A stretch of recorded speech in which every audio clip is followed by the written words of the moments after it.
Tesla has a plan in mind from Elon's side of what's going to happen with the Supercharger network.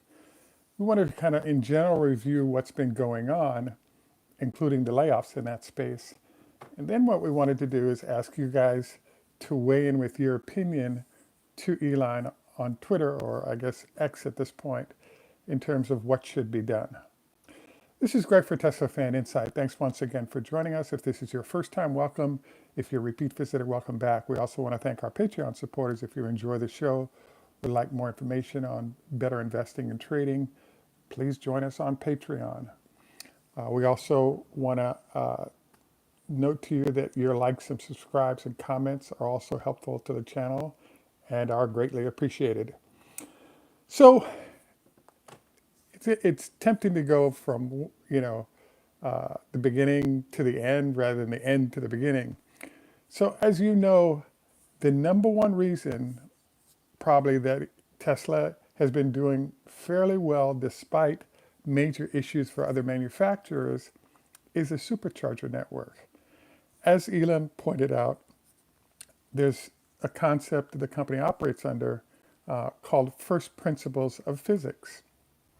And as the company was being constructed, as you know, the concept was if we apply the first principles of physics to what we do, success will take care of itself in terms of what ends up happening to the company. In this case, we're applying this to what's going on with the charging network. So as you know, depends on where we look, but pretty much in the United States and pretty much everywhere else, Tesla is the number one number of charging facilities out there. Number two, we also have, starting now, Ford, for example, has started charging their vehicles at Tesla chargers.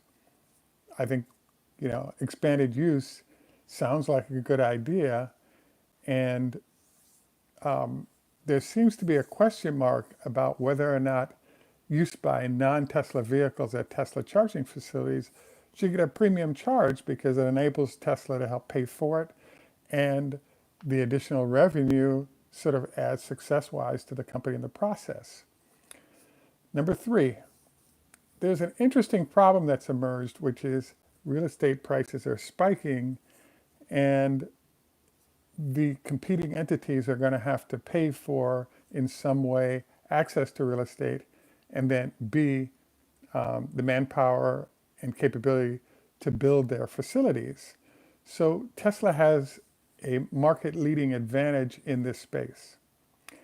Number four, I reviewed several times with one of my friends at Tesla regarding how this would all work, and there's some discussion about whether Tesla actually makes money off the electricity or where the money is made, if any.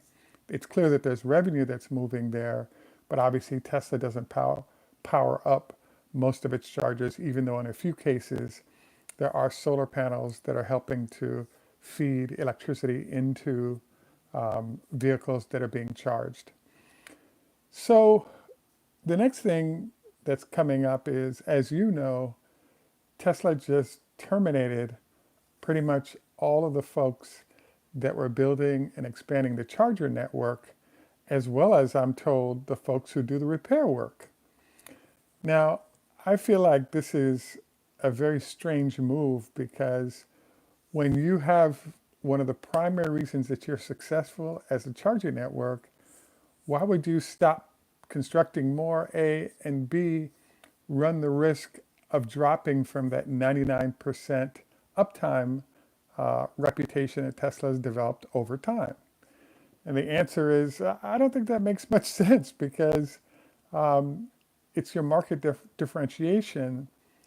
And I'm hopeful that as that's being expanded in usage by competitors, be it GM or Ford or whoever else has agreed to, I'm concerned, obviously, that you're losing a good reason why people are using your charging network.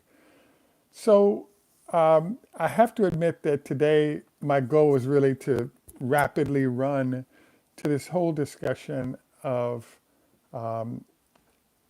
how are we prioritizing spending by the company?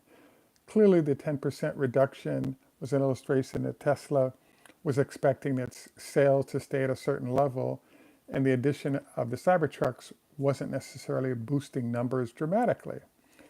So the next question that comes up then is, okay, how does Tesla's future look, and how can we all be a part of how we bring forward a future that everyone can be happy with? So as you've heard me say numerous times, I really think Tesla is in a position where we now need some kind of process to tier services that the company provides. Is examples in my mind would include perhaps buying Lucid and then now having that be the highline vehicles from Tesla, and then we kind of go from there in some way. Another route might be, might you also have chargers that are available exclusively to high-end Teslas? If you're spending $150,000 for a car, no priority when it comes to charging your vehicle versus, let's say, a $30,000 or $40,000 car, I don't think that makes much sense, because those higher spending customers are showing a commitment to your brand that is 3 times more intense than those spending 40K. Now, to date, the answer Elon has is that he wants to make everybody equal. I think that's a good idea. I like it. I'm towards the lower price vehicles, but I think the reality is Tesla really needs the revenue that the higher line buyers represent. 3 times the revenue than the lowest price vehicle, I think, is a vote for those who are spending that money to get better services in a tiered fashion. And those are the type of folks that are willing to spend the extra dollars that might make the difference to Tesla continuing to do well or not. So again, I really feel like, number one, we need a priority for Tesla vehicles at charging stations. Number two, we need a plan for expansion of charging stations as the number of vehicles start increasing in a certain area.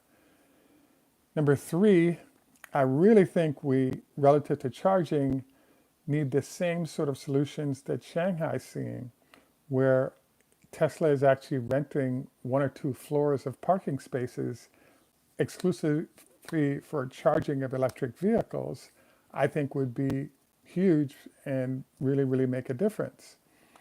And so I have to say I'm a bit confused with what I'm seeing right now, which is if the uptime for the charging stations now starts dropping into the 50, 60, 70% zone, and people can't rely on those charging facilities, I actually think that in a backwards way that could affect sales, which exacerbates the decline in sales that we've seen thus far recently.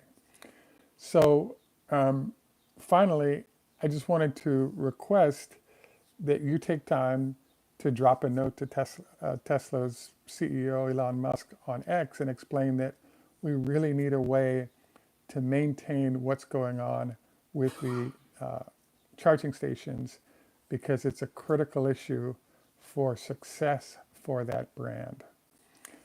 The other thing I wanted to note to you that has been happening, and I've been hearing this a lot for the last 2 years from Tesla, is that Tesla had a product cycle they have going. The Roadster as well as the Semi are the only 2 vehicles that are not fully baked yet, and the unit count for those vehicles is actually going to be a lot lower than it is for the other vehicles in the line. And so there actually has been a fairly intense outflow of engineers that were wanting to work on new exotic products that Tesla's no longer going to be doing because their product run is pretty much done. We definitely need refreshes of the other vehicles in the line so they don't get too stale. In particular, I would love to see a new S that gives people, that's still the flagship vehicle.